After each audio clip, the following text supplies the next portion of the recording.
2:04. Let's go ahead and get started. Thank you. We've got 51 people in here, and I'm excited about the panel that we've put together, the topic that we put together. So this is the Concept to Consumer Virtual Interest Group Meeting. The topic is practical color tolerances, or just regular color tolerances, or impractical, or however we want to think about it. I had some conversations with a lot of folks recently, and the topic of color tolerances kept coming up, and just thought it would be a good thing for us to get together, talk about, have some industry experts, do a little bit of a review for those that are new to the concept. I had no clue. I did have a clue, but it went over my head really about how big of a topic it can be and how much nuance there is to color tolerances. Right. And we're going to just scratch the surface here. So just a little bit of housekeeping. You can go to the next slide, please. I registered for you basically a webinar, which is this. And SheLyn, did you advance to the next slide, please? There we go. Just some housekeeping, and like what we were kind of just hearing. It's your session. We're going to encourage interaction, add questions or comments to the chat. We'll try to monitor those. There will be a time at the end for Q&A. Really want to everybody to get out of it what you can. So we've prepared some topics to discuss. They may or may not be of interest to you, but maybe it'll spark some other thoughts and ideas. And we'll use the Q&A for really trying to dig into the things that you may want to talk about. We're recording the session. If you don't want to be recording, turn off and mute your webcam, and try to keep the your microphones muted if possible until we get to a Q&A session and call on the different people. So you can move to the next one, please. So the agenda that we have here, we're calling it Practical Color Tolerances. It's like I mentioned, it's a big topic. There's more to learn. Always, there's more to discuss. Everyone has their own things that they're interested in learning, and we'll try to touch on as many of those as we can. Just as a level set, we're going to start off with a color tolerancing review by Kim Butts from Datacolor. It's not intended to be an in-depth dive, but just to kind of give us a baseline on color tolerancing. It will assume some level of colorimetric knowledge, basic level of that, but there's always additional resources for training and learning, and we'll talk a little bit about some of those towards the end. The panelists that have so graciously volunteered their time or donated their time to the cause: Carol Revels, Tim Williams, Jessica Brooks, Thomas Brownie, and Simon.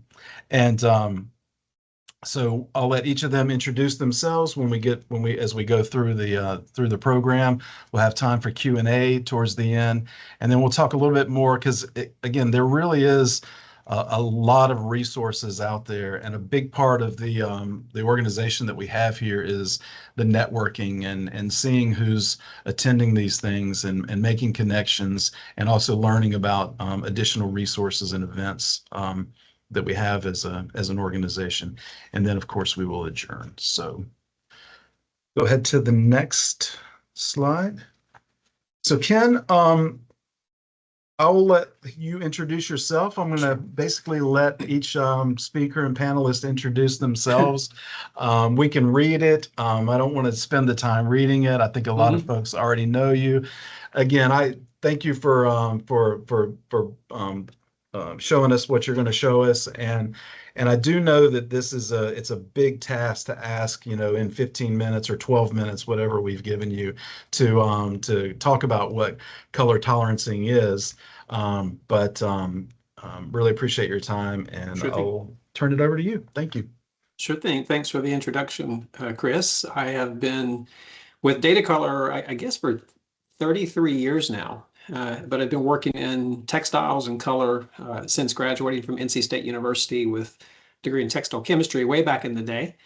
And as Chris said, it's really impossible to make you a color science expert in the 12 and a half minutes that I have. And there are a lot of great resources available to you online through various technology providers and amongst groups like AATCC and the panelists and others. So a lot of great information out there. My goal today really is just to kind of give us a level set so we have a common understanding of some of the terminology of things that we're going to discuss regarding tolerancing. And to that end, I actually have a presentation. I believe someone's going to pass the share control over to me, and I'll get that started.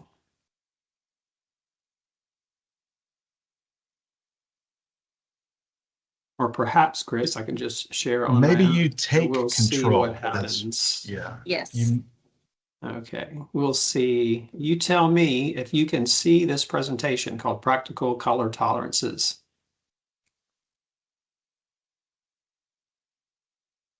So I see it in the window where I see it in one of the windows, so I don't see it as the full screen. How about anybody else? Sorry, Can you try to do the share button? Yeah, that's what we did. Let me share my entire screen and see if it acts differently when we do it that way. I was thinking if I stopped our spotlight, it might be better.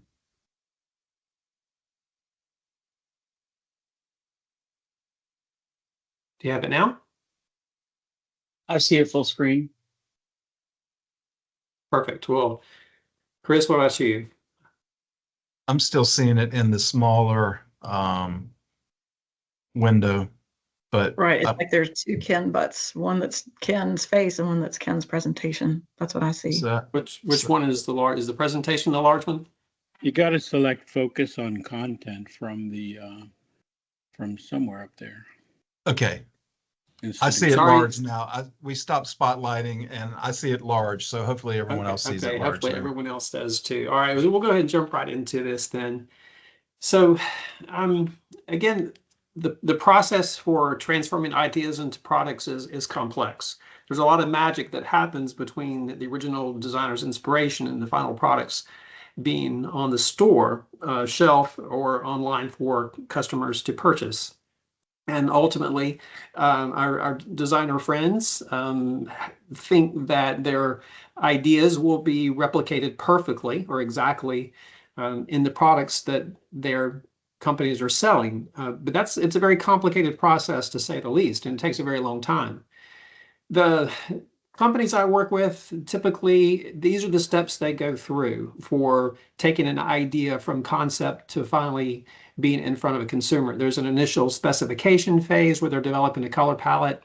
There's a stage where they're identifying color standards that can be distributed globally in the supply chain. Then there's the whole lab dipping stage that we go through before we move into production, and then ongoing quality control. And for most companies, that process takes a long time. It takes 5 to 8 months or even longer.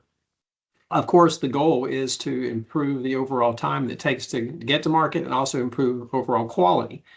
At each one of these stages, there is a step of color evaluation, which is really what we're here to talk about. Now, there are two ways that color is typically evaluated. One that most people are very familiar with is the visual color evaluation. Visual color evaluation does require some very specific controls to ensure that it's as accurate as possible. You have to have a standardized light booth. You have to have the right light sources that comply with the environment in which your products are going to be sold. And you also have to think about what are you looking for when you're evaluating color, not just does a color match, but do I have to consider things like metamerism and flare and other properties of that nature. And this is a visual process, though, and it's not efficient. It does require that samples be shipped around the world. A separate process, and the one that we're going to focus on, is a digital process.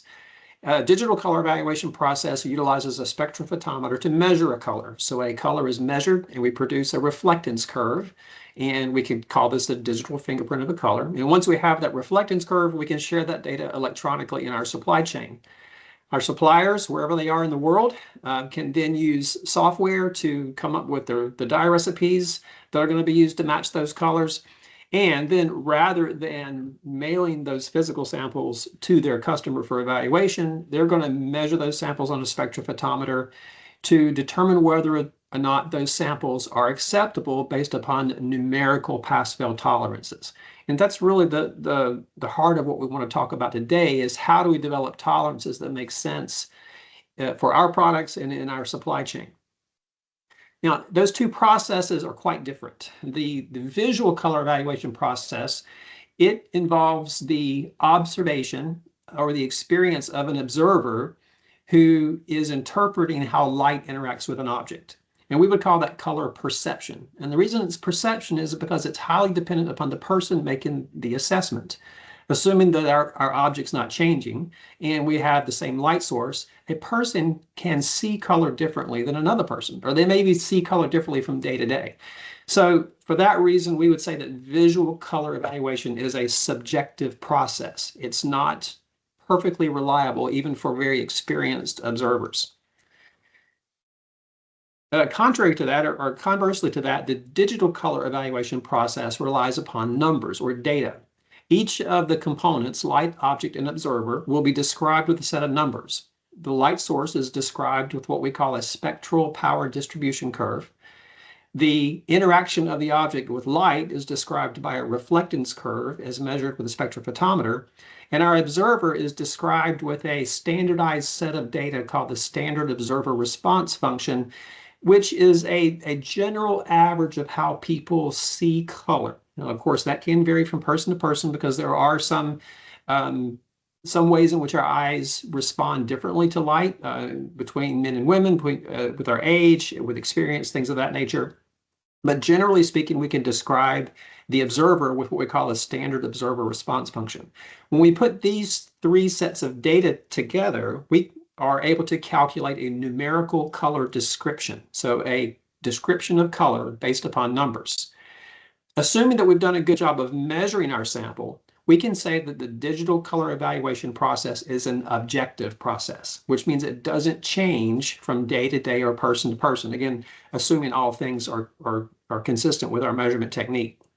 Now, to that point, this slide is covered in depth over the course of 2 days at our color management workshop that AATCC is hosting in mid-July. Chris will have more information about that later, but we go into great detail talking about describing colors with numbers and how to measure those effectively and how to implement this type of a program in your workflow.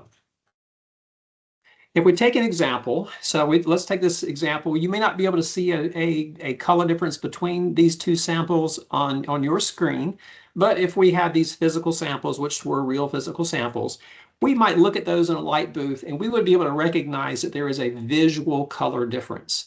If you as an observer in your light booth looked at these samples, you might say, well, I think the sample is too dark. And maybe it's too bright or too clean or too saturated, whatever term you might use.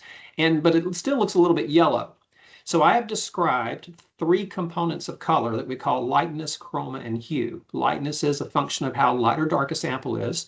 Chroma refers to the saturation or how pure is the color. Some might use terms like bright and dull, or lots of other terms in other industries. I like bright and dull, so I'm going to stick with that. And then the hue is a description of the difference in the color. But even though I can see a difference, I may say, okay, this sample still passes. Now that happens to be my visual interpretation of these samples. Someone else may look at that and see something differently. If we were to measure those samples, and this really is what color science is all about. Color science is about making sample measurements and describing color differences as numbers. If I were to measure those, I would get a table such as you see at the bottom of the screen. For any sample measurement, I can calculate what we call coordinate values. And you're probably very familiar with these. The most common are L, A, and B, or L, C, and H, that describe how light or dark, bright or dull, red, green, yellow, blue a sample is. Now that's much like a map coordinate. In itself, it's not really very useful, but if we have a measurement for a sample, so a measurement for a standard and a measure of a sample, we can talk about the differences between those numbers just doing some simple mathematics. The table at the bottom represents that color difference between my sample, which happens to be 180A, and my color standard in 3 light sources. You'll see there's 3 rows there. If we look at the first line for D65, we find that the numerical color difference for DL is -0.36, DC is 0.25, DH is 0.5, where the D represents difference. So difference in L, difference in C, difference in H. And the overall color difference, if we put those together, is what we call a DE. In this case, I'm using a formula called CMC DE. We'll talk more about that in just a minute. But the total value is 0.66. So I can easily correlate those numerical values to my visual perception experience. Now, something important to note is that with the delta values, 0.0 is perfect. And the larger that number gets, the more noticeable the color difference will be. So a big question, and one we're going to talk about today, is what numbers make the most sense for pass-fail limits. Now, generally, in my experience and what I've heard over the years is that we as observers cannot see less than 0.25 color difference. It's just not perceptible to us. Now, maybe some people say they can. I'm not going to argue with them, but in general, we can't. So even though I said the sample was too bright, the DC is 0.25, in all likelihood, I probably can't see that. When we reach the level of 0.5, that's where we would say, yeah, maybe I can see a very small color difference, but it's really insignificant. As we reach a number 1.0, and again, we'll talk more about this in a moment, that is considered to be a industry tolerance for acceptability. And this is really what our color systems are producing. They're producing these numerical values. And now I'm sure there are going to be a lot of questions about what all these tolerances mean, but hopefully we're going to get through that as we go into the panel discussion. But what I want to do is I'm going to switch over, if I can get out of this presentation, I'm going to switch over to some quality control software. So hopefully you've got that up on your screen. Yep. Yeah. Bronny, I can see you. If you nod yes for me, I'll know that we've got it. Yeah, okay, thank you. So if you've used quality control software, then this will look familiar to you. It's just basically a place where we go to evaluate the results of our sample measurements. And you'll see in this particular case, I've got that same sample, red poppy, in my batch 180A. The data that we're seeing on the screen is based upon a color measurement from a spectrophotometer.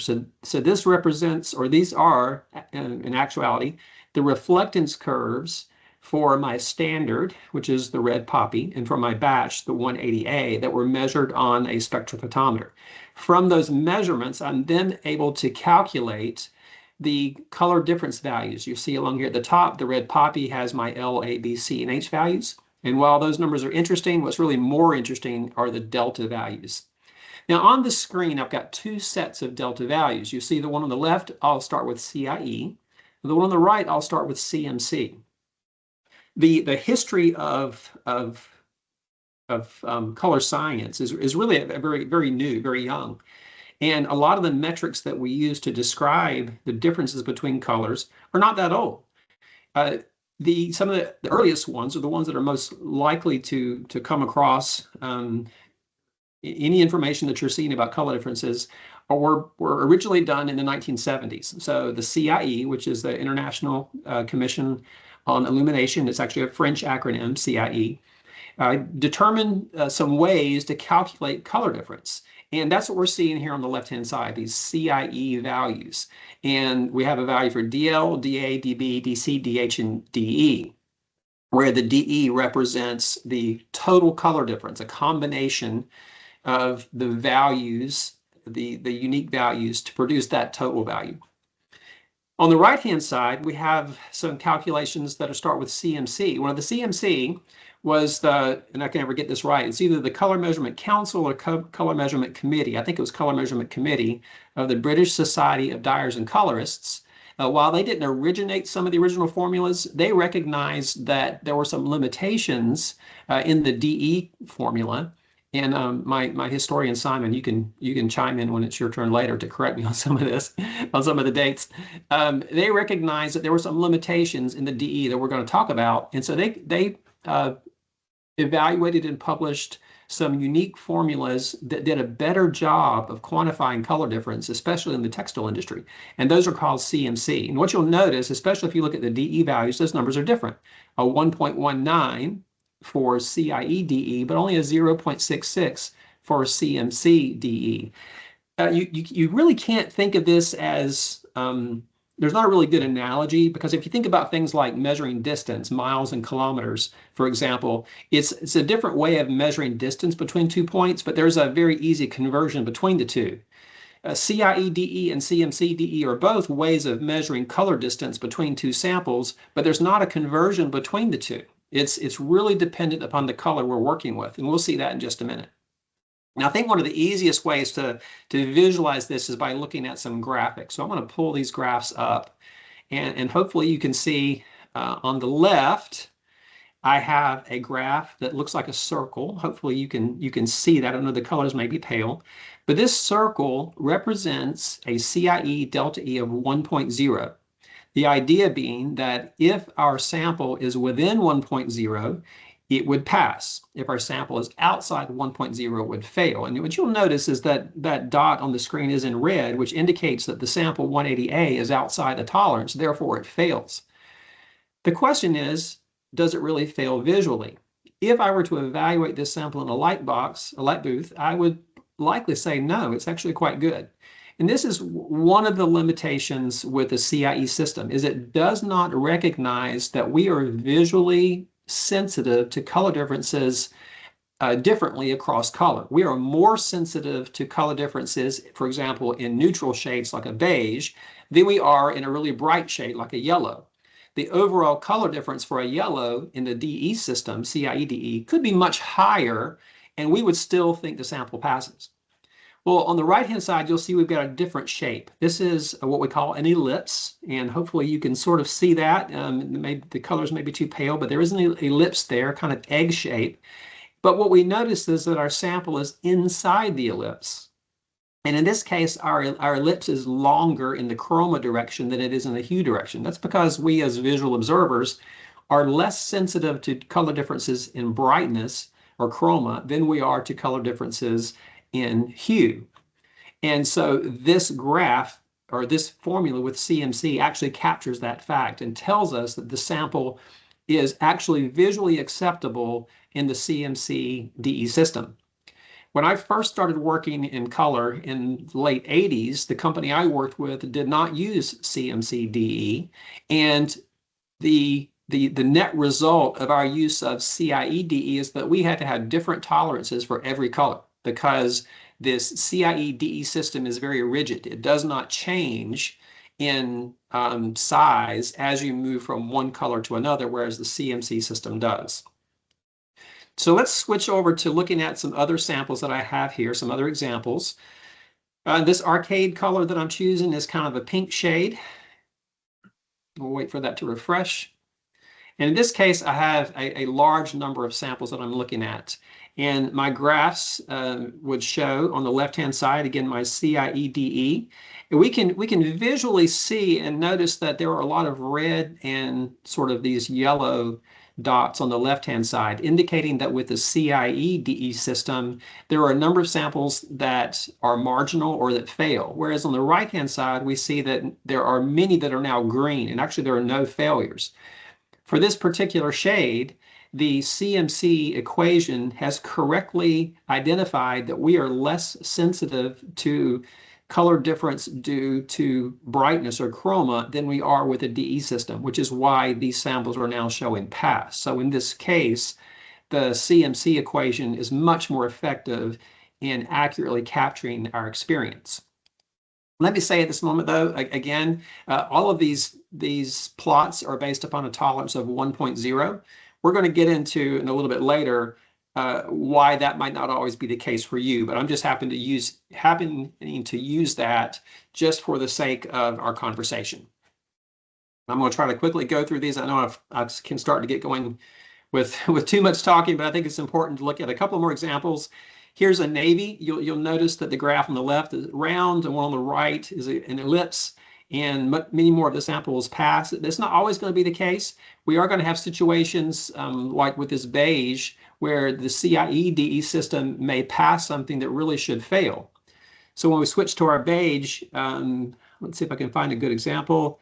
If I choose this batch here on the left, it passes based upon the CIE delta E. It was in green, but on the right-hand side, you'll see that that ellipse is very narrow. and the sample is actually marginal, because for a beige, we are very sensitive to slight changes in hue. So something that may be more red that would pass with the DE on the CIE calculation is going to fail with the DE on the CMC system.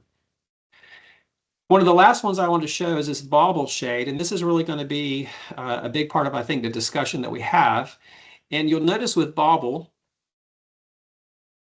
once it appears, and I'm going to actually just look at the CMC graph alone, we'll notice that, sorry, wait for the to expand.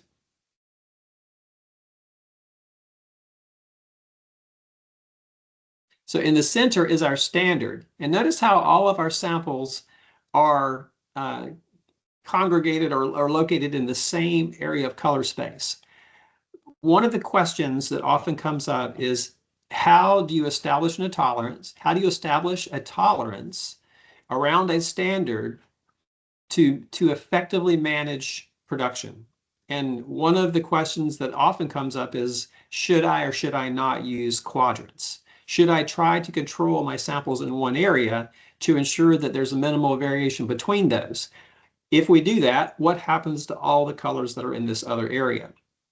So this is a type of question that comes up a lot that I think the panel is going to discuss. So I think at this point, Chris, that's as far as I want to go. Hopefully everyone has a good feel for the differences, one in the CLAB DE and the DE CMC equation, how we use those numbers to establish acceptability, and the importance of really evaluating your tolerances prior to communicating it out to the supply chain. So I'm gonna stop that sharing now and revert back to you all, Chris, and you can take it from here. Great, thank you, Ken. Appreciate that. That's in a short amount of time going over an awful lot, and I'm just looking at the attendees that we have here, and we have a lot of highly qualified attendees, and some that are at different levels in their journey, and so it's a difficult task to have something that's completely applicable to everyone. But thanks for kind of level setting that and starting us from there. So if you want to go to the next slide, then we'll start our panel discussion. So I'm going to ask each of the panelists to introduce themselves and just describe a little bit about their journey when it comes to color tolerancing. I'll start, although I'm not officially on the panel, but that way I'll just give a start. I remember when I started, my first job was working in a dye house, and we dyed fabric for high quality, high priced knit goods. And we also dyed fabric for gardening gloves.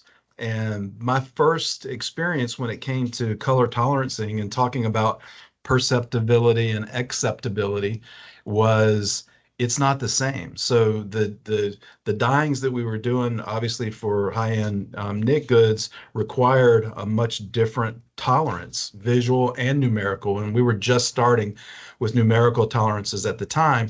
But for a different product line, dyed on the same equipment, the same dyers, different customer, different end use, had a different outcome. And so I think some of what we'll talk about as we're going through things is, there's not a single answer to everything. Usually the answer is it depends, but hopefully through the conversations we'll have a little bit of clarity on what some of those resources can be and what some of those different conditions might be when it comes to color tolerancing.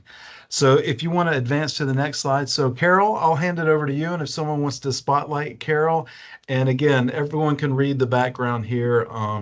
Carol is our president-elect of AATCC. I think that's public knowledge. I know that you were on the ballot and everyone got the ballot and most likely voted. But I'll let you just give a little bit of your background. And then, yeah, if you just want to kind of give just a quick review of, color tolerancing from your perspective in your journey or when you and your company first started implementing it. So thank you. Sure. So great to be with everybody today. And I'm not going to read my paragraph of where I've been, but I would say my earliest experiences, because I started my career on the textile manufacturing side, was really trying to understand process capability and a lot of internal tolerancing, because at that point, I would say retailers were so reliant on visual color evaluation back then that instrumental or digital color measurement was more for internal tolerance setting. I know life has moved on and gotten more refined since then, but a lot of the product was continuous dyed wovens for apparel, and also working with denim, where we were doing a lot of wash blankets for shade tapering to sequence the rolls so that where we would ship, the vendor could spread the rolls and cut and not make shaded garments. And also kind of the bottom weight twills business. Instead of shade tapering, we did more shade grouping, which turned from a visual process into a measured with a spectrophotometer. And we did what we called adaptive clustering so that we could take advantage. I remember being around when DECMC became a thing. So one of the mills that I had worked with, the QC manager, to what Ken had alluded to earlier, the QC manager had to have a different Delta E C lab tolerance for every color, for every hue, basically. And it was very difficult to manage. And so when we could move to the CMC equation, which is weighted to account for what color you're working with in color space, so that a tolerance of 1 means the same thing for a bright yellow as for a beige, as Ken described. The QC manager was really happy because his world got a lot simpler for managing tolerances. I've since moved onto the retail side, so it's very helpful that my early career understood textile manufacturing process capability, so that at the retail side we could understand acceptability tolerances, and again, working on tolerances for lab dip approvals and bulk approvals. And I know we'll get into that in a minute, so I won't belabor that, but it's been a great career journey, trying to make sure color tolerances just fit what we need it to do. I mean, that's the whole point. So I'll stop there. Good point. No, thank you for that, Carol. And we can go to the next panelist introduction, Tim Williams. Oftentimes I'll say someone needs no introduction. So you can introduce yourself, Tim. Thank you. I'll just give no introduction then. No. That's right. So I'm Tim Williams. I'm the marketing manager for Color Solutions International. My background is not too dissimilar from Carol's in that started out textile chemistry from Clemson, went to Cone Mills, which is a commissioned dye, print, and finish plant, and there, kind of like Carol, it was more of an internal discussion about what internal standards should be, that kind of thing. There were no retail specifications at that point. It was more about controlling processes internally. Then moved on to the dye stuff side and was a tech rep. So I went around to a lot of different manufacturing plants, matched shades for a lot of different conditions, to a lot of different tolerances, to a lot of different math, and kind of got experience with everything. Finally, 2006, I moved to the Color Solutions side of the business, and here it's definitely all about what a tolerance is and how to maintain a tolerance. I think the most unique thing for me, the biggest jump for me, was the understanding of holding tolerance and keeping a tolerance for a color, a single color, under multiple light sources. So most of the standard companies will match to a single tolerance under 3-4 light sources, and trying to understand the difficulties of doing that through formulation and through repeatability and that kind of thing. So a little bit different experience coming from the standard provider standpoint, but yeah, so that's been my experience. Great. Thank you, Tim. Jessica, I'll let you introduce yourself and talk a little bit about your journey in color tolerances. Sure. As long as you have power now, you have power. I do. Right. Okay. Good. Don't jinx me. Oh yeah, exactly. My name is Jessica Brooks. I have been involved in color for the last 13 or less years. I as well started on the fabric supplier side, working in a dye house. When I came into the industry, tolerances were a thing, at least at that dye house. So most of the experience I had was with military colors. So knowing the government and knowing shade standards with that, its tolerances are very tight and critical. So every color that we did, we understood and established tolerances as soon as that lab dip or that print strike off was approved. And so internally had established tolerances, did not necessarily share those externally. Now being on the brand side, I can not only talk the talk, but walk the walk and understand what the suppliers are dealing with. And so tolerances are part of my everyday life, ensuring that I'm establishing not only reasonable tolerances, but achievable tolerances. Great. Thanks, Jessica. Brownie, you're next. Again, I think somebody who probably needs a little introduction, always willing to help out with panels and industry events. And I'll let you introduce yourself a little bit and maybe talk about, again, kind of how you've seen color tolerancing evolve and implementation. Okay, thanks, Chris. So yeah, my name is Thomas Brownie, as most people know me in the industry. So my background is, when I want to go way back, I'm originally from Switzerland, and I grew up in Switzerland, and I made an apprenticeship, not in the textile industry. I made an apprenticeship as a mechanic. So I learned how to make machine parts, and in that industry, everything was tolerances. Everything we made was just about tolerances. Everything is specified. And then about 30 years ago, a little bit more than that, I moved to the US and came to work in a dye house, Swisstex, started working in the dye house, and soon found out that color at that time doesn't really had a tolerance. It was visual, and visual, as I can explain this, is subjective. So I made the experience that we dyed a pink, it was a very nice pink, and we started working with digital spectrophotometers, and we measured the lab dip, we measured the lot we dyed, and it was a Delta E CMC 0.6, and we was like, okay, perfect, the test log gets approved, send it into the customer, comment came back, rejected. And we kind of like, okay, well, what's the reason? What's the comment? And the comment was, well, it was not a happy pink. Then I found out that I think we need tolerances that would help with some guidelines, what is acceptable to ship and what is not acceptable. And that's where it kind of started for me. And I started working with the Spectro, and then a couple of years later, Under Armour, one of our customers, decided that we had to do the Nativi cap, and so everything became digital from that point on, and that really made a big change, so that we actually working with tolerances, and we can talk about now meaningful tolerances, and that's basically where I'm gonna leave it off from here. Yeah. Great. Thank you, Brownie. Appreciate that. Simon, a little bit on you and kind of your journey with tolerancing. When you and I were talking about this panel, you were sharing a little bit about some of that, but I'll let you introduce yourself and yeah, great. Thank you, Chris.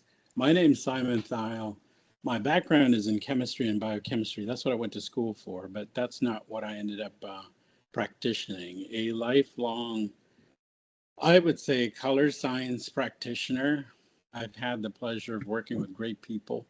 I've had the opportunity to work with dyes, work with pigments, work with retailers, set specifications, work with great people like Brownie, work with great people like Tim Williams that's on this panel, Chris, and Ken Butts, my original mentor. When I was first tasked with building a colorant database for a company called Solvay Engineered Polymers, this is back in '98. So I referenced a little brochure written by Ken Butts on how to make a colorant database, and why it was important to make the levels, and why it was important to look at the reflectance curve and store all the data and have clean data, so that your color matching system would work. And so the guy that wrote that is on this panel here with me. So lots of industry experts, please feel free to ask questions. We're here to help. Our journeys have come from different places. I've been fortunate to have been exposed to pigments on the automotive injection molded side. Very high performance pigments, pigments that don't fade under light and heat conditions, things that have to go through extruders and things like that. So I've had the opportunity to work with equipment, have pigment under my fingernails, doing the work myself.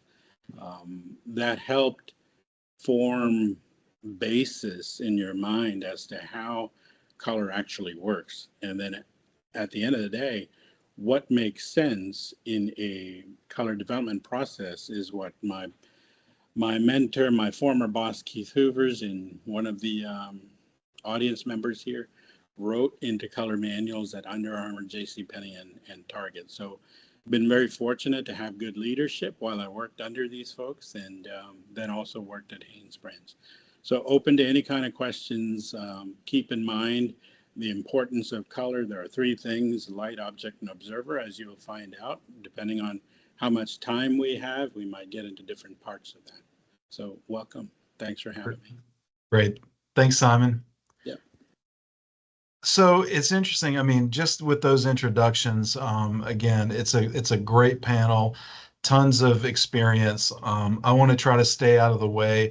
We've got a couple of questions that we've prepared as a starting point, and then we'll get to the Q&A.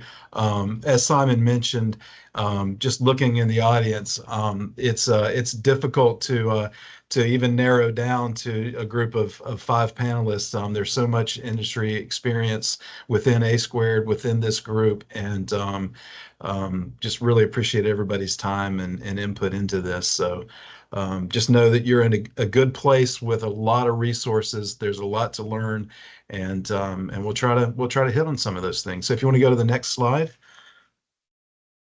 So these are just, and you can go ahead and go to the first, each one of those. So these are just some things that when we had some pre-meetings, there were topics. We had no shortage of topics for the panel, and we just selected a few to have some input on, and maybe it'll highlight for you some things that you can learn, or directions that you want to go, or that you want to learn more about.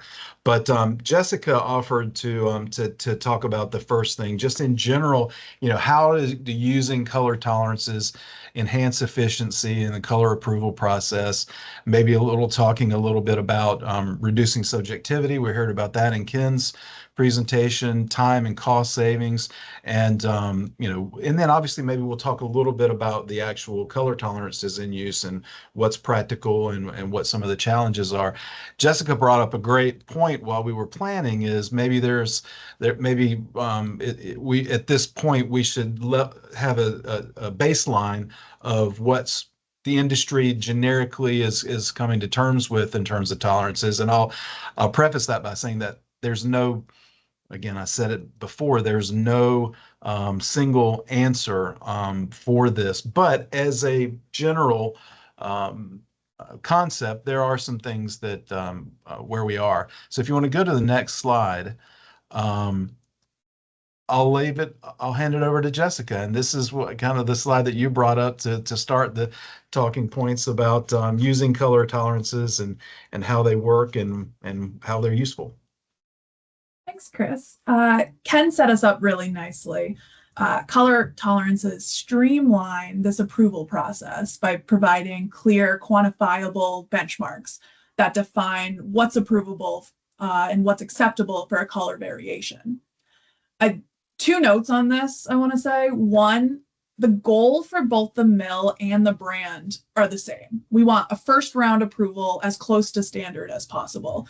And I think once you've established that you have the same goal, the process gets a little bit easier there. But 2, the tolerances established need to be achievable or reasonable. So we kind of need to just define what is achievable, what is reasonable. So to do that, we figured we start with a baseline. If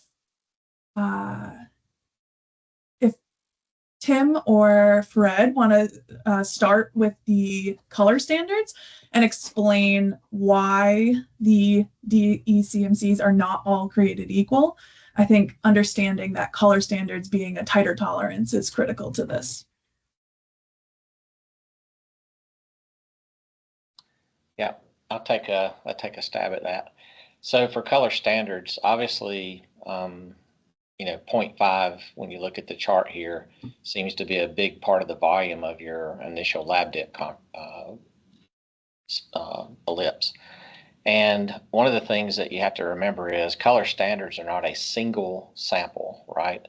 We can take a single sample and make that our digital center, but they're going to be a population of standards. And so when we create that first set, when we first set up a color standard, we're taking a population of standards, right? A population of samples.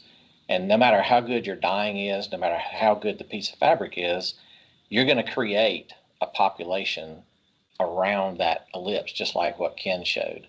It'll be a much smaller color difference. It'll all be inside 0.5, but you will have a population distribution there. And to produce a good standard, you want to produce it from a population of standards and not just a single point, not just one lab dip or one measurement, from a population of standards. And that distribution is going to be inside of a 0.5. The other thing is it's 0.5 under multiple light sources. Most standards are created under at least 3, sometimes 4 light sources. And there's some variation just in the calculation of those. Also, you have to create them over time, right? So you're not just creating one color standard for one instance. You're trying to create a population of color standards that will be good for 20 years, right? We have color standards in the industry now that have been reproduced time and time again over the course of that time. And all of that whole population needs to stay inside that 0.5. Does that help, Jessica? Perfect. Okay. So you can understand why we would need the standard to be as close to perfect as possible. At the lab dip stage, you're working to develop the formula and determine what's achievable for your specific shade on a specific material. This is a first look at what you could receive potentially when you get to bulk, and you want to be able to keep that tolerance tighter. You have the luxury of being able to keep it tighter because you're not at bulk production scale. When you get to bulk, you're dealing with hundreds, if not thousands, of yards of fabric. Now, your time, your money are much more critical factors in this tolerance setting. At the lab stage, again, you have a little bit of that luxury because you're using minimal fabric, dye usage. You can run multiple rounds a day. With bulk, you need to have a wider acceptance range to be reasonable for not only the brand, but also for the supplier. We do have this image on the right-hand side here, which does show some of the options for ellipses that Ken talked on. Again, not all colors are created equal, so you can see from that color wheel that some are smaller, some are larger, and there's going to be, you need to have a little bit more flexibility as you go into it. Simon, do you want to add? I want to ask Tim a question. When he first sets a color standard, how does he define that center? Is it by what the brand approves as the center based on that banana peel or chewing gum or whatever, you know, in his own recipe? Or does he set that reflectance curve that represents that center by doing some trialing and saying, okay, yes, that particular lab dip is feasible, that the brand approved, I'm going to set this as the standard, and that's averaged across the first batch. So I don't know if the question's understood, Tim. Yeah, it is. So it's different for different retailers, and I'll be brief. So some people want, you know, their original, let's say, approved lab dip that we match to their inspiration piece to be as close to that center as you can. Best practice is to create the first production batch, go ahead and cut that up into individual standards, measure a population, and take the centroid. That's the most reproducible, robust way to make the standard. And Jessica and Tim, I'll just add one thing there. And I think it's important is that the center of all of these is typically a digital standard.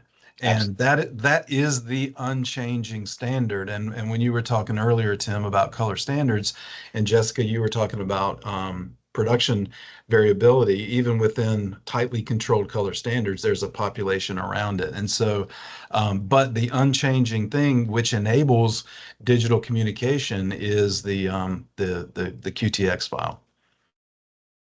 Yeah, fair point. Like you said, unchanging. And over time, your physicals are going to age. If you're not storing them properly, you can have light fastness issues, things like that. So understanding what that standard, that true standard is a good establishment between the brand and the supplier from the get-go. Good. Do we want to go back?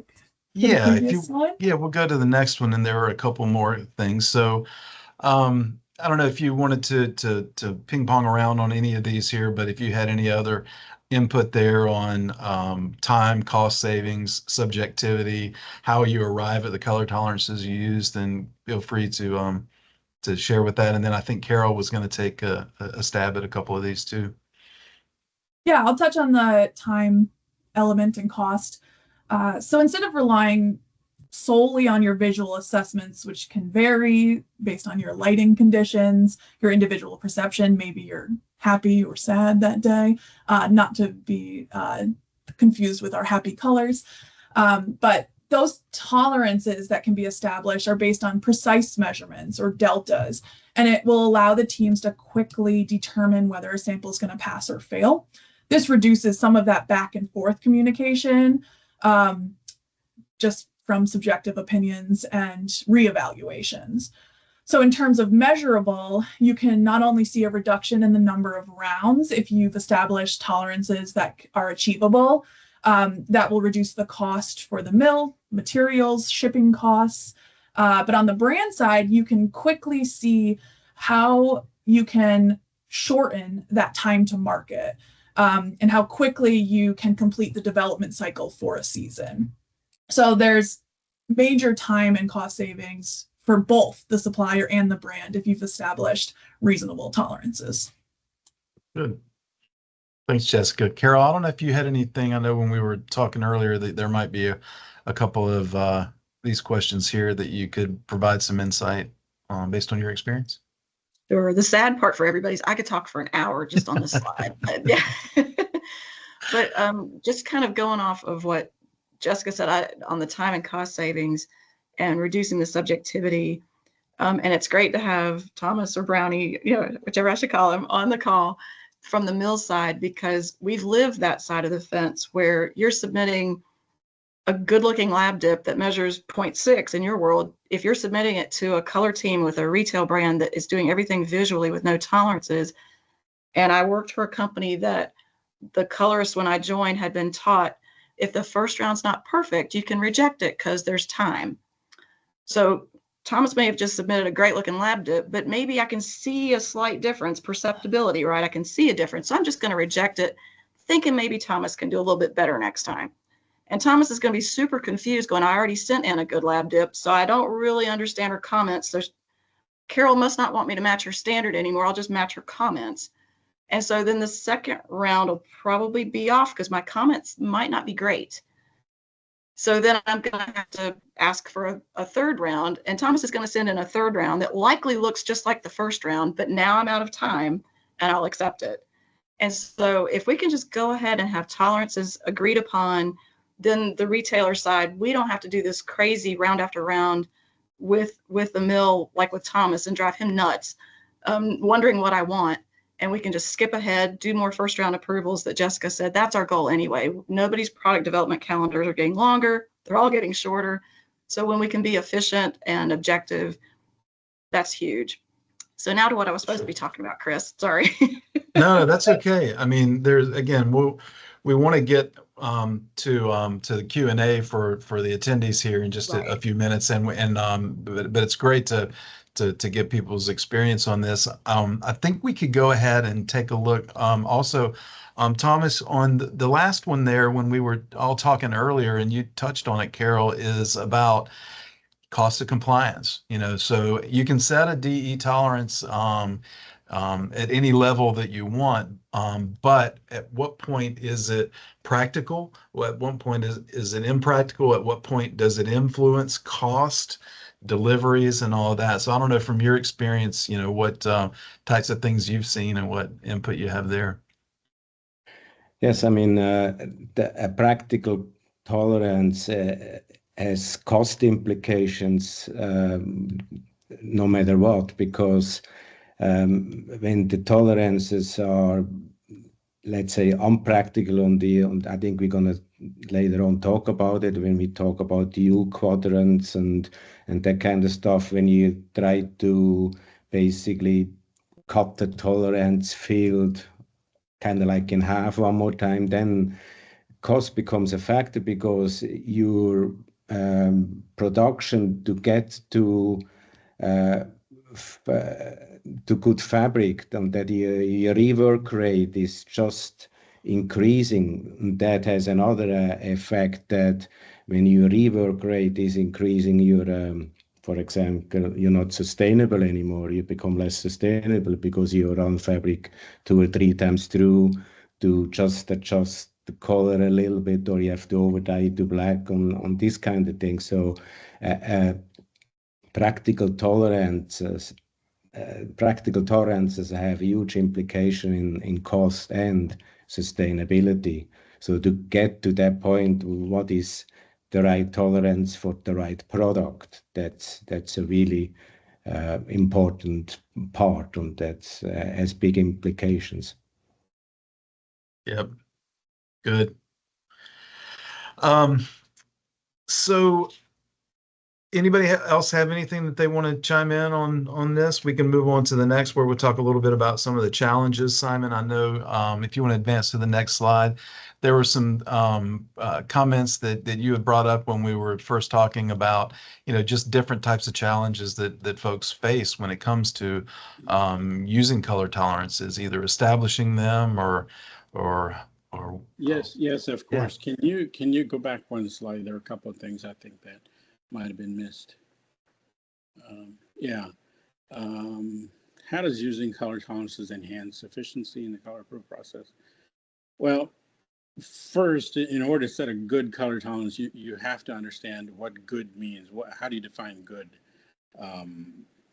In order to understand that, you've got to go back in time and read what people defined about color and color science, and how the tolerances came about. So I think it's important to understand CMC Delta E of 1 and how it came about. I think Ken had alluded to some of it. I think JNP Coates is responsible for the meat of that particular equation, done in, I think, 1984, adopted by the CMC committee in 1986, and the textile industry adopted it wholeheartedly from there.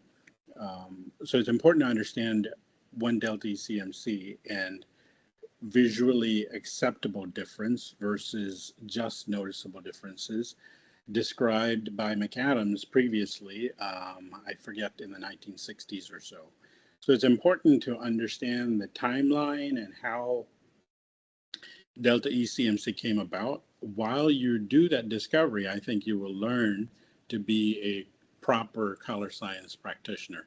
I think to use a tolerance without knowing the history is somewhat empty and could lead you down the wrong path. So once you understand, I think you will be led to put processes into place that allow you to save on time and cost. And if you don't, obviously you've got an inefficient process that would add both time and cost, which would be counterproductive to your objective, which is, to try and engineer fast solutions for the industry. Point, Simon. Thank you. Yep. So the next slide, so just talking a little bit about some of the challenges. Are they technical? Are they organizational? What just in general, what are some thoughts of the panel on challenges? My thoughts are there's little understanding of the technical portion of it, meaning color science, color spectrophotometry, what goes on inside that sphere as to how light is captured and how is that converted into LA and B, what the settings need to be on the spectrophotometer, how light is defined in terms of numbers, spectral power distribution to illuminance, the selection of that before you get to a tolerance. So you've got to understand LA and B before you take one LA and B and subtract it with another LA and B to get a DE value that may or may not agree with your visual perceptibility. Then you've got to understand delta ECMC. How is that modified to then make it as close to be in alignment with visual color differences, visual pass fail. And I think once you understand that, you can then apply that science to differences that occur due to instrumentation. For example, the standard that Tim was talking about earlier may be a piece of fabric that has very low specular, might have very low reflectivity. How do you take that reflectance curve that was set with a very low specular? How do you develop maybe a tufted material? What does the reflectance curve of that tufted material, like a rug or a towel, look like? What does the reflectance curve of a very shiny object like plastic, what would that look like if it were a perfect match? How do you get the two to be, how do you get the two to agree before you set a tolerance for a dissimilar material? I think that's where the learning of science would then go into application of science. Yeah. Go ahead, Carol. Just to tag off of what Simon has said, and not trying to skip ahead, but I see Mohammed's question that really speaks to this. One of these challenges is separating measuring color from appearance. And I think in the QC world, appearance such as pile, texture, any kind of surface characteristic, a shiny fabric like Simon was mentioning, it's important that you have the right spectrophotometer set for the right settings, measurement settings for what it is you're trying to measure. And with Ken being on the call, being from an instrument manufacturer, please, Ken, chime in so I don't say this wrong. But I think, back in the day, there were different spectrophotometers, some geared more toward the color formulation, color matching portion of the world of color, and some other spectrophotometers geared more for the QC measurement for pass fail of fabrics that could account for those appearance differences, like in Mohammed's question. And I think that's just an important challenge to make sure, do you have the right spectrophotometer with the right settings to do the activity you're trying to do? And so I'll pause and see if Ken wants to add anything there.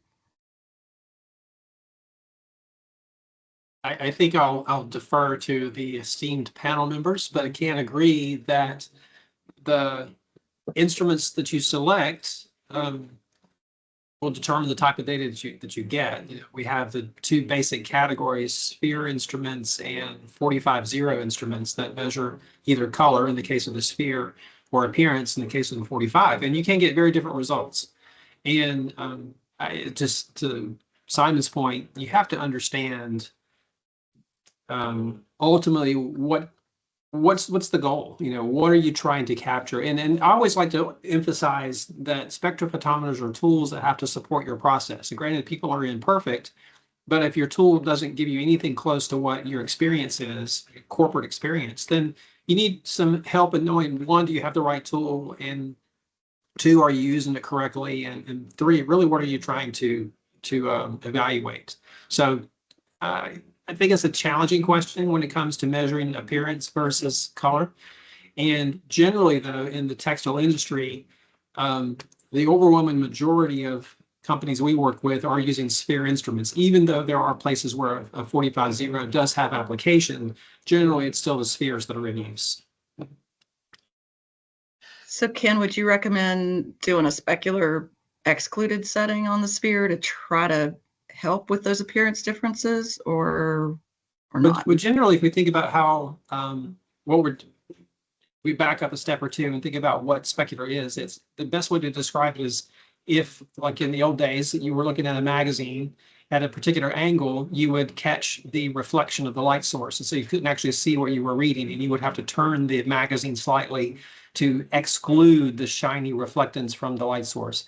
Likewise, if you're working with a glossy paint chip or something of that nature, we all recognize that you have to tilt the sample slightly to exclude the glossy reflectance.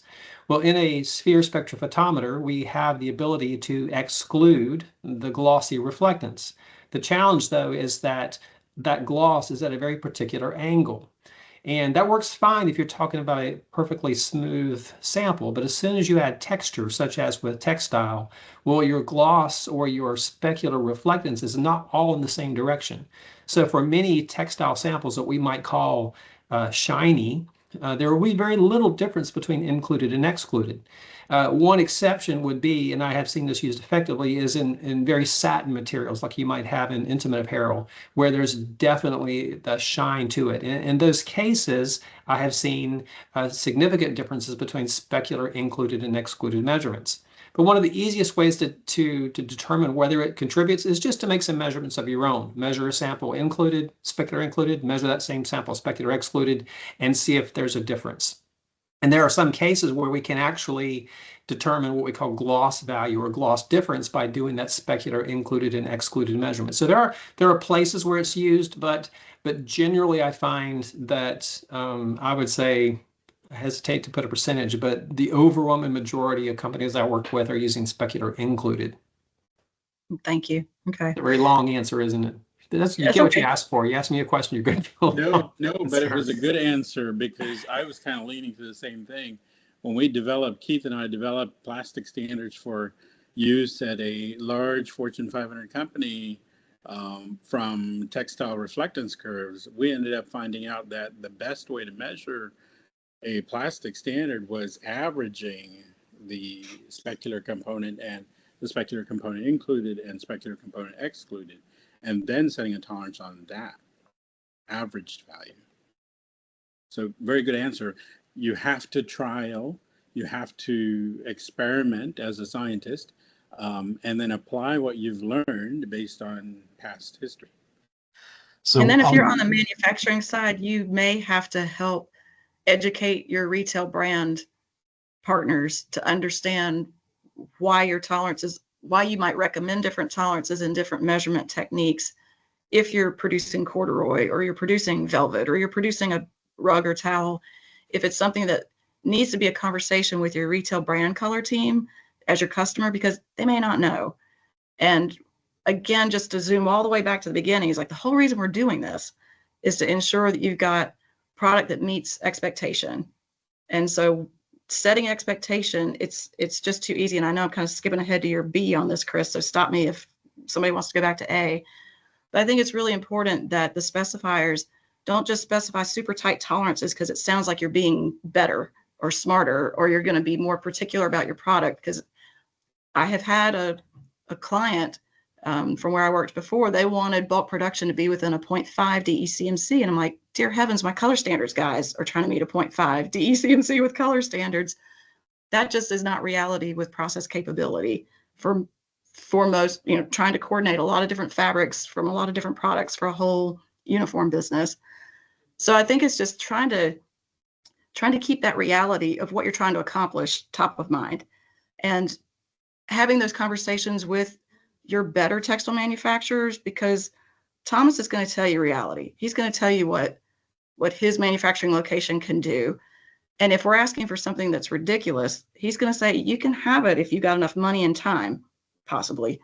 And that might not be the answer you want to hear, but there's got to be that understanding of reality. A quick story I used to tell when I'd have designers and merchandisers ask me, well, why can't the mill just dye the same thing twice the same way?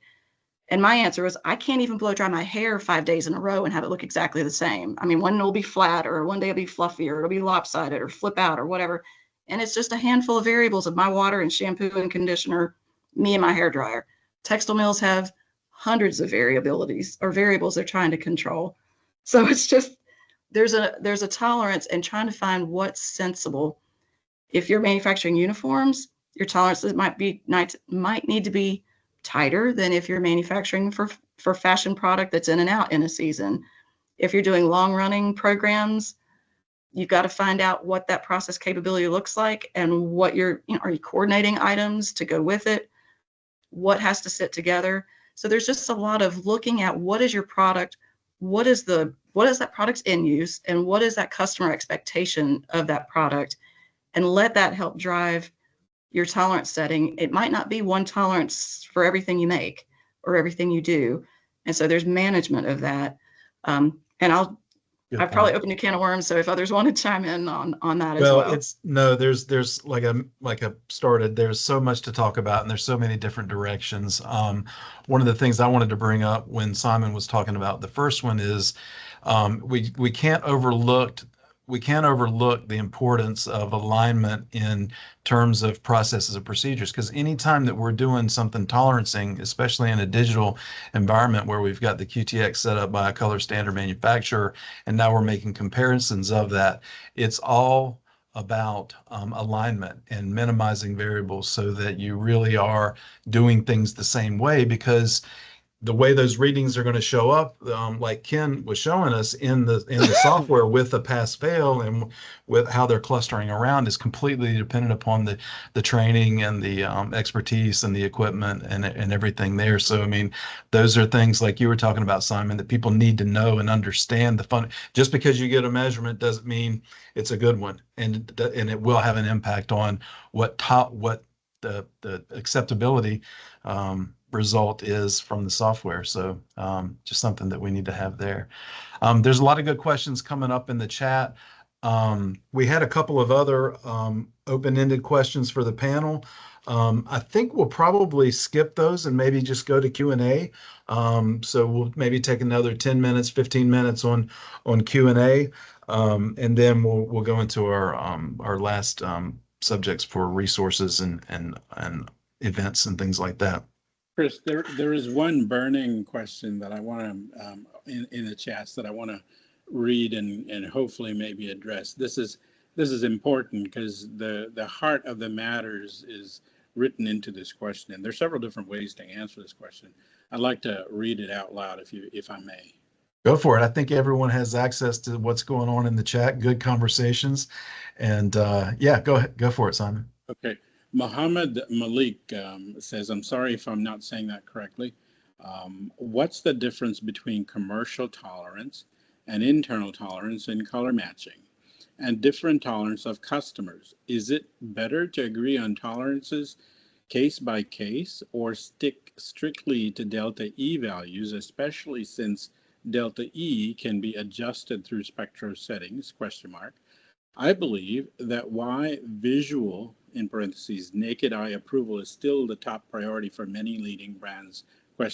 When speak all these technicalities with non-textile science merchandisers, buyers, auditors, they almost lost and want to see right matching with their tolerance, ?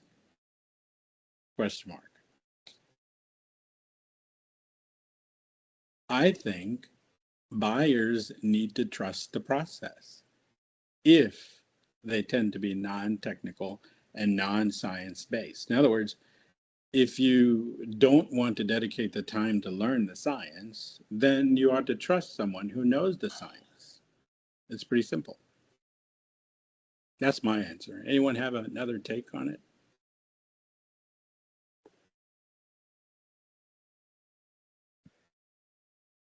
Mohammed, did you want to expand on the question there and maybe interact with the panel for your question?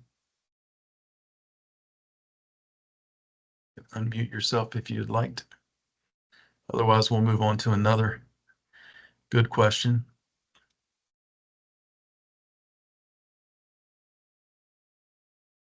Okay. So there's a few other questions going on in here, and I would just say if somebody wants to raise their hand that put a question in the chat, I'll let you ask the question that you asked in the chat, and we can have the panelists discuss it.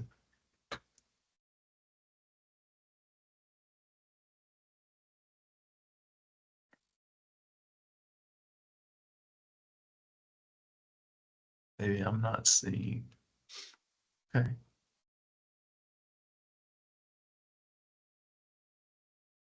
All right, I won't call anyone out specifically on their question. There is a question about the last one that I see in here. I see some conversation about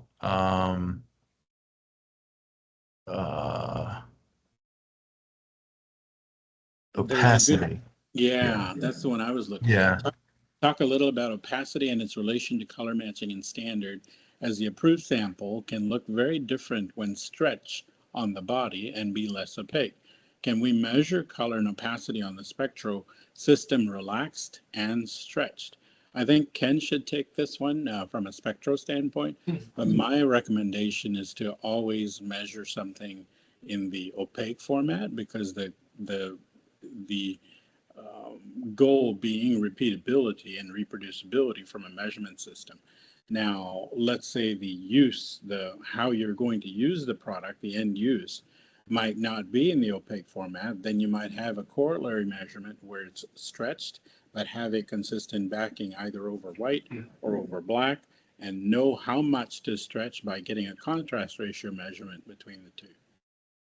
Oh, I think, Simon, you've sort of said it all there, but the question comes out of the most, I think, well-known case from how many years ago was it when Lululemon was called out for whatever product they were selling, that many of their customers complained that when they were wearing the products in whatever environment, exercise, whatever choice they made, as it was used, it was noticeable that you could see through the material to whatever was beneath, skin or undergarments. So the question that I've often had asked, especially from companies in that market, is how can they evaluate that scenario and develop some sort of numerical tolerance for it? And it's, as Simon described, really it's a function of opacity or contrast ratio being the better one. And it's something that our friends in other industries are very familiar with. If you think about the paint industry where you're manufacturing paint, it's a regular part of their process to apply paint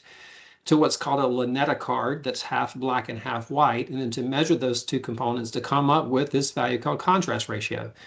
And it's a similar process with the textile material. We're interested in knowing, can I see what's behind the surface? Some have asked me, could we use a transmission measurement to do that? And the answer is no, of course, because with transmission, that's more of a function of light blocking, like as you would have with curtains.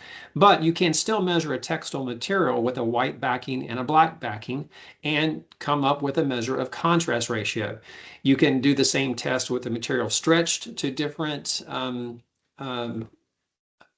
percentages, however you want to measure, how to describe that. It has to it just has to be done repeatably and uniformly.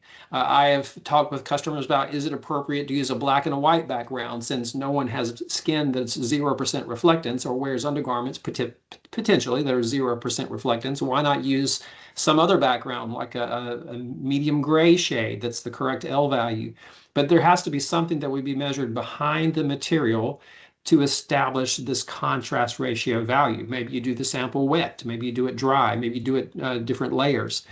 The key point there is, though, that sample is going to be evaluated visually in a light booth under some condition where somebody or a group of people is going to say, this is acceptable or this is unacceptable. Once you can define what is unacceptable, then with an instrument, you have the opportunity to establish some numerical tolerance for it. Of course, the challenge is, are people repeatable? Can you agree as a group what's acceptable and unacceptable? It's simple enough to develop a procedure with an instrument that quantifies something numerically. The question then becomes, can we correlate that to a visual experience? Now, this is an area where AATCC perhaps should, through the color measurement committee, should do some research, because there have been a number of companies asking about ways to evaluate this sort of material opacity. When it comes to making normal measurements, though, of materials where you just want to know what is the color, then yes, in those cases, it's absolutely critical that we measure material at the number of layers required to reach opacity. And if the sample cannot reach opacity in a reasonable number of layers, then we use a consistent background, such as a white tile, to ensure we at least have repeatability. Great conversation. I'll call on Heather. She put her hand up. 1 second. Follow-up question. Ken, do you know that 98% opacity is opaque enough, or is that still undefined? How opaque is, does 98% contrast ratio? Yeah, I think it's Could I add to dependent. that? Yes, whoever said that. Oh, that was me, Heather. Sorry, because I raised my hand for a question, but then you started talking about opacity. I have done a lot of work in this area, stretched, unstretched, and all of that. So it actually depends on the color, frustrating as it may sound. So I have measured black legging material, you know, stretched, unstretched, and visually you can't see through it at all, but it gets like 80% opacity versus like a light pink. You do it stretched and unstretched, it gets 90% opacity and you can see straight through it. So it really depends on the color, unfortunately. So you would have to set that opacity tolerance per color or per, you know, darkness value or something of color. So if you say, you know, if this color has like a darkness or lightness value of X, then this is the opacity that you need to shoot for, and so on and so forth. But also the hard part is, you know, you have to, like Ken was saying, you have to get that stretch perfect every time, because that will also really alter your opacity measurement if your stretch is just off just a little bit. So it's a really difficult thing. And speaking from like an AATCC committee point of view, I would recommend, you know, working on this method, like don't set the tolerance for stretch, just say, you know, measure it like this, and then whatever company is using that method, they set that stretch tolerance or whatever. And, you know, because that's just, it's getting into a lot of different variables then once you've stretched a material. You could probably do it correctly every time, but you'd have to have like a really good stretching mechanism in order to put that on a spectrophotometer, because I've done it with a stretching mechanism, which works really well. But I've also done it with like an embroidery hoop, which is really, really difficult. So, but yeah, it absolutely depends on the, you know, the color of the material really is whether you can visually see through it or not. I'm not sure why that is, but it's definitely like if you have a white t-shirt material, even unstretched, you know, it could get like a 70% opacity. You can see straight through it, but that same t-shirt material in a black color, 70%, and you can't see anything through it. So it's really, really interesting. And I don't know the mechanism behind it. And y'all that are experts in color science, like probably know why, but that's my experience, is that it really depends on the color. Thank you for sharing. No, that's an unknown currently in the color science world. I would say it's work that some of the color scientists that are doing academic work on opacity, maybe in the ink world, could probably lend their knowledge into the textile world. Heather, did you have a question also, or did you get that asked? You had your hand raised, and Bill had his hand raised too, and Carol, I see you want to chime in also. Yeah, I asked it in the chat, and someone said it was about setting tolerances for visual evaluation, because I understand using shade bands for, you know, bulk or SMS or whatever, but if you're looking at a lab dip, how do you tell the supplier, you know, your tolerance visually for a lab dip if you don't have like a shade band or something like that? That was my question. Did anybody handle that in the chat? Yeah, can I? Okay. Go ahead, Thomas. Okay, I probably that's a very good question, Heather. So that's actually kind of like the essence of the tolerance. What we talk about, the digital, that the visual does it. You don't have a tolerance, so it's very, very difficult to define visual at 0.6 or a 0.8 or 1.2 or 1.5. It's very difficult to quantify that visually. So like you said, in a shape band, it's easily to see variations But when you really have only a lab tip and then a standard and then visualize a tolerance, that is the challenge and was always the challenge until digital, until the data. And the data made that clear, pass and fail, because you had numbers and you have an instrument which is on Monday morning, on Friday evening, always read the same way. So that the visual, that was always, in my opinion, the key issue about tolerancing, because you don't have a tolerance in your visual perception. But the instrument. Add to what Brownie's saying here, there's a great quote that I remember. Keith Hoover has said this before. Keith, please chime in. Ben Bell said what?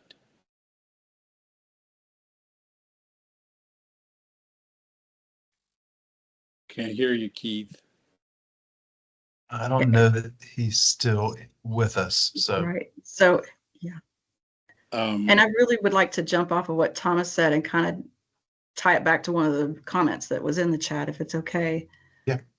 Because I think a comment that Keith made earlier that kind of got our group going there is, why on God's green earth are we still talking about lab dip approval processes, which I think he wrote after I gave my little blah, blah about going multiple rounds with a textile mill. And to tie that back to what all we're talking about and what Thomas just so clearly stated, we were going through all this back and forth. I was trying to set up that was the past. And so when you can have a tolerance, it lets you move forward to where I think where Keith likes to live, and a lot of us are moving toward, is more of a mill self-approval world. And if you can do that, you don't have to submit lab dips or bulks, but you do have to have tolerances. And so if you don't understand digital color measurement and you don't know how to set your tolerances, it's really, really difficult as a specifier to know that they can trust that a mill can self-approve and not have to submit lab dips or bulk if you don't know what your tolerances mean. So why on God's green earth, I guess we're still talking about all this, is because we want to make sure everybody can have some comfort level of, if you've never set tolerances, that you can have an idea of what you need to look out for. Again, if you want more detail, we've got the color management workshop coming up in July. You can reach out to any of us, I'm sure, with follow-ups, and anybody here would be happy to answer what they can. But I just do think it is important to understand that where we all kind of grew up in the past is to get us to this future world of more digital, more trust and self-approval. But to do that, you have to know what you're doing and why. And does it fit your product need, your end use? Do you understand how to engage with your mill? Does the mill understand how to engage with the retail brand when there are questions, so that we can let go and let the process go much more quickly and efficiently? So I just kind of wanted to circle back, because I love the why on God's green earth are we talking about this. It's like, but you got to know your tolerances and what you're doing and why, if you want to get to the holy grail of self-approval. Good point. Thank you, Bill has Keith's been not here. I'll finish the thought that I started, if I may. What he used to say is a quote that was made by his mentor, Ben Bell, that the best set of color tolerancing equipment you already have is your eyes. But the problem is it's connected to your brain. Get it? Your brain's the one that's not reliable enough to be consistent over time. So that's what Ben Bell said. Now, to answer the question, if you're able to train your brain by, let's say, flat samples, you can measure those and see what a 0.6 looks like, 0.4 looks like, 0.5 looks like, and then mimic that hue difference and chroma difference within your subjective brain to then train. That's a lot of training. That's like, I don't know, Rocky climbing the steps on the Philadelphia Museum or something. You know, I don't officially know of a training program like that, but you have to go down that path if you want to try and answer that question. Thank you for the question. one last question from the chat. Very patient. Bill raised his hand. I think he had a question in the chat, and then we will wrap up and go into some of the final thoughts. Bill, did you want to ask your question? You want me to read it from? Yes. Well, I have a feeling that a lot of this, and even what you're talking about now, has to do with my question, and that isn't, why isn't more attention paid to lightness and its impact on hue and chroma? We are dealing with three-dimensional ellipsoids, not two-dimensional ellipses. And the size of those ellipses can change greatly if the sample's lightness value is not at 0. I noticed that almost every instrument manufacturer, when they show these two-dimensional ellipses, calculate those ellipses at DL equals 0, which is going to give you the largest two-dimensional area view of an ellipse. When if you climb up the L-axis or go down the L-axis, the ellipse shrinks up. And if you pass the semi-axis length, it goes away altogether. And Bill, they account for that by... I can advise to that. That's because when you're plotting multiple batches that may all have very different L values, you have to make a choice in order to display multiple batches on the same graph. You really have no choice but to set DL at 0. If you are displaying a single batch by itself, then you do indeed adjust the two-dimensional components to reflect the accurate chroma and hue cross-section, which will indeed shrink. You may reach the point at which it disappears altogether when your DL exceeds the threshold. So in the graphics, we could have indeed shown something that was more consistent with what you're saying, but that's just because of the function of trying to display multiple batches simultaneously. Okay, and what also with these measurements, when you're trying to get enough opacity, at SEBA and at Lantol Textiles, where I worked as a dye house manager, we would measure the thickness and we would measure it on glass for the pressure cell. That helps a lot to alleviate those differences. And then you would use a glass correction factor. Is that right, Bill? Yeah, we found that I think Ann Laidlaw from SheLyn did quite a bit of work on that, and she, like myself, agree that it becomes almost insignificant whether you use the glass correction factors or not. The consistency of the measurement outweighs the result. I mean, the result is fairly consistent whether or not you use the glass correction factors. Okay, I'm with you. Well, thanks for the conversation. And I know that there's a lot of questions in the chat that did not get answered. I don't think the chat is preserved after we stop, but there are communities on the AATCC website, and there is a C2C community there where questions can be asked, and any expert can chime in on the answers there. So you can also reach out to me or probably any one of the panelists if your question didn't get answered. If you want to go to the next slide, we'll start to wrap up here. I wanted to bring up, there's a couple of great resources that AATCC has. We were talking earlier about aligning processes and procedures to make sure that everyone's doing the same things. There's an AATCC color guidebook. There's also a book that was just recently published called Color from Concept to Consumer. That's a great resource. These are some educational resources. There's too many to name. But there's also an e-learning module on here. I'll say I know Datacolor, X-Rite, Minolta, Hunter Lab, all of the instrument manufacturers have great resources on their websites for training and for a lot of the questions that you may have about that. If you want to go to the next slide. This is a shameless promotion for the 100th edition of the tech manual. It's in red, so it's available to order. So this is the AATCC plug. I guess it's only available for the 25 year, right? So, but it's available. It's now available to order. And then go to the next one. This is just there's a QR code there. The website. There's a lot of different resources for members, events, updates, the newsletter. And then if you go to the next one, so inadvertently, this panel had several people from the actual color management workshop, but it just goes to show how willing people are to help. We had several people, Tim, Carol. I know I saw that Tanja was in the audience. Fred was. Ken, thank you so much. Doug was invited. I think he's on vacation. Steve, I think, was in earlier. So all of these experts are available at the color management workshop coming up in July that's on site in and at the Tech Center. So it's a great place to have a lot of different topics and to interact one-on-one with all of these experts with what questions you may specifically have that weren't addressed in our panel discussion here today. So thank you everyone who will be participating in that and that participated in this. It's not meant to replace it. I strongly encourage that as an opportunity. There's many more. There's a circularity conference.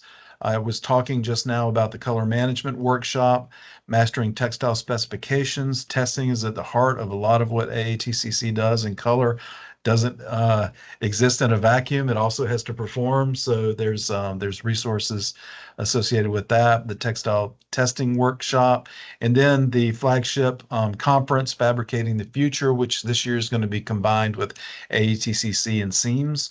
It's going to be in Savannah again. Dates are October 5th to 7th.